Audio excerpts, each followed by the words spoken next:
that I got, because I'm not the kind of strategy gamer who has the patience for things like morale and, you know, waiting for muskets to reload or turn-based strategy games. This is the kind of strategy game that worked for me, and I was really happy with it. But we could get more into the details with the units. You basically have 3 choosable races. You have the Terrans, which are basically humans, so from henceforth we'll just call them humans so that no one else gets confused. So you got your humans, you got your Protoss, which are my new race of choice, which is sort of like an advanced alien race with a lot of different technology. And then you have Zerg, which is like the Zerg, the most annoying race by far, who just have a bunch of bug-like crap that always attack your builders within like 5 seconds of the game, and if you don't defend yourself, it gets really annoying.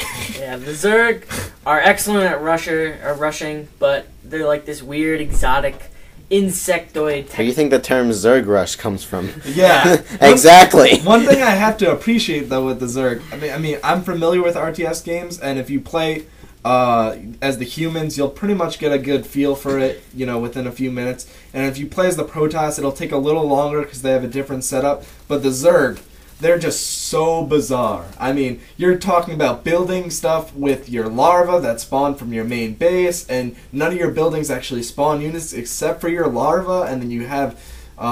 It's very interesting, and it's really hard to describe, but I really appreciate the diversity in the 3 races. Like, it's very different. It's amazing how they were able to make 3 races that are fundamentally different in a lot of ways, but they're all really balanced really well, especially at a 1v1 level. Yeah, I mean, they did take 12 years. They should have something good. Exactly. The level of polish that went into this game, both from a gameplay and a visual perspective, are really impressive. And one thing I also like to note, now that I've mentioned the graphics, I'm running on a rig that runs it on like the lowest, almost the lowest possible settings, and I still think it looks pretty good.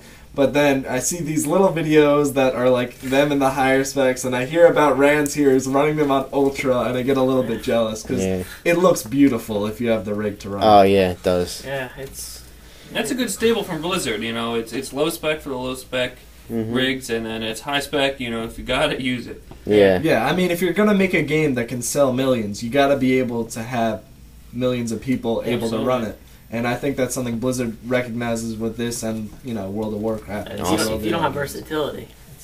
Yeah, in World of what's Warcraft, the point? that could run on some of the lowest power rigs, like... That could run on like a hamster wheel. And There's actually iPhone stuff you could do for that. It runs like crap, but I mean, what they just announced the other day with Rage being able to run 60 frames per second on an iPhone, I wouldn't. That's impossible. I wouldn't say that. Don't believe it. I don't believe that. But now that you and me are here, Rands, we're often 2v2 partners, and probably my greatest Starcraft multiplayer experience, and probably one of my greatest strategy game multiplayer experiences, was you, me, and one other friend of mine in a 3v3 match, and there was two people on their other side playing as Zerg, and they both rushed right off the bat.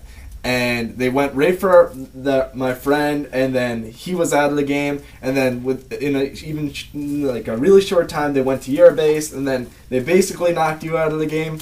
But like turning that match around and having, you know, defending my base, and then having like an hour-long epic battle for just raising units, and then like eventually letting my friend like control some of my units because I had so much stuff going on the screen to take out 3 other people.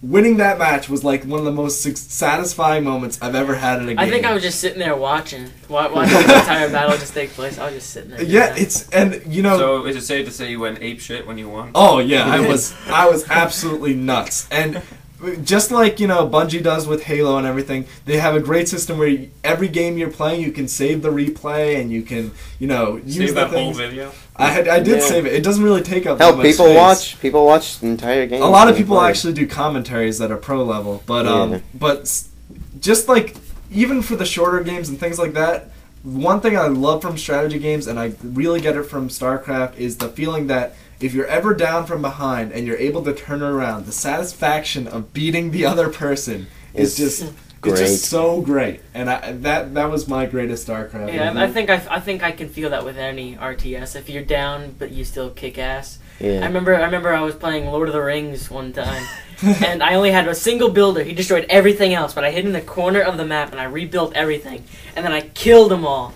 Like it was a 2v2, and my friend left, and I had the last build, and I built everything up right in the corner of the map, and I just took everything off. That was so much satisfaction. Yeah, I had a similar event in that same game, but what is your greatest StarCraft 2 multiplayer moment? I know what my favorite one of you is, but continue. I think it's going to be the same one. The time when me and you were playing with your friend, and you were sitting and watching him win. No, it was a the time I won, they didn't have to do anything.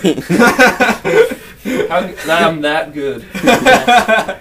And like you had like the whole bunch of units out, but you had like anti-ground, and the enemy had like Zerg units. He went Mutalisks. Yes, that is exactly what I was thinking. And he destroyed like every one of your forces. Before we continue, Mutalisks are still probably my least favorite units in the game, just because they're these flying Zerg units that don't take that long to get out, and they will fly to the back where your builders and kill you. And they will kill all your builders. And the second you go to attack them, they're so fast, they'll go to your other builders at your other base, and they'll kill all the builders there, and keep doing that. Pretty much. And if you don't have the units to attack them, you're basically fucked.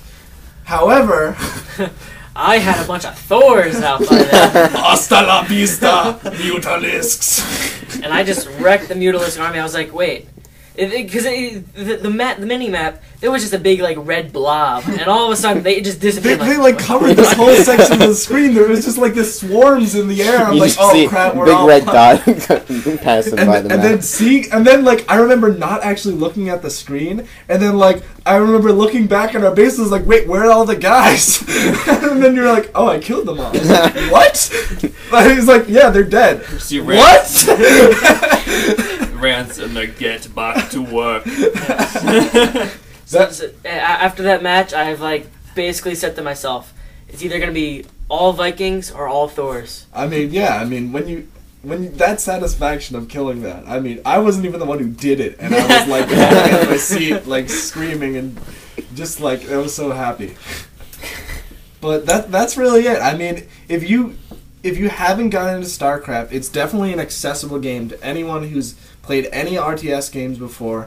Don't worry what people are saying about it being so hardcore. It's accessible and hardcore at the same time. Mm-hmm. You'll get matched with people around your play level. You can have a good time. Matchmaking's great. You can play with your friends. I highly recommend it to anyone because both me and Rance here never played the first game, and we are loving the second game. So is it definite purchase at full price for you? Yes. Rance, definite purchase full price? Yeah, I mean, I waited till they waited until the day it came out. That's your definition of waiting to buy. Yeah, this is classic. Yeah. Oh god. And Scalbar, is it definite first day purchase on? I mean, you don't. The first day purchase once I get my MacBook. First day Mac purchase. First day Mac purchase. I will get it. I really want the collector's edition just sheerly because of the soundtrack.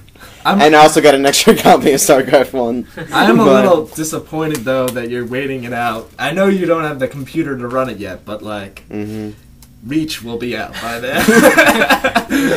And that's really the only thing that's gonna get me off of this game. Yeah, I'll wait a couple months to play StarCraft 2 with you after Reach or whatever. Alright, so that was an epic StarCraft 2 talk. I guess that was 12 years worth of wait.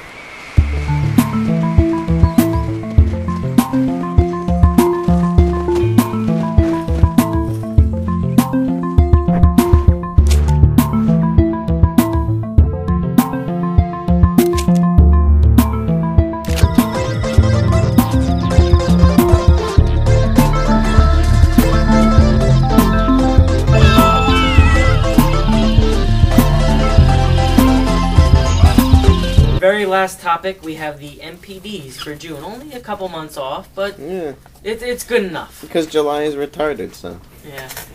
All right, it's coming out anyway, you know. It's the summer.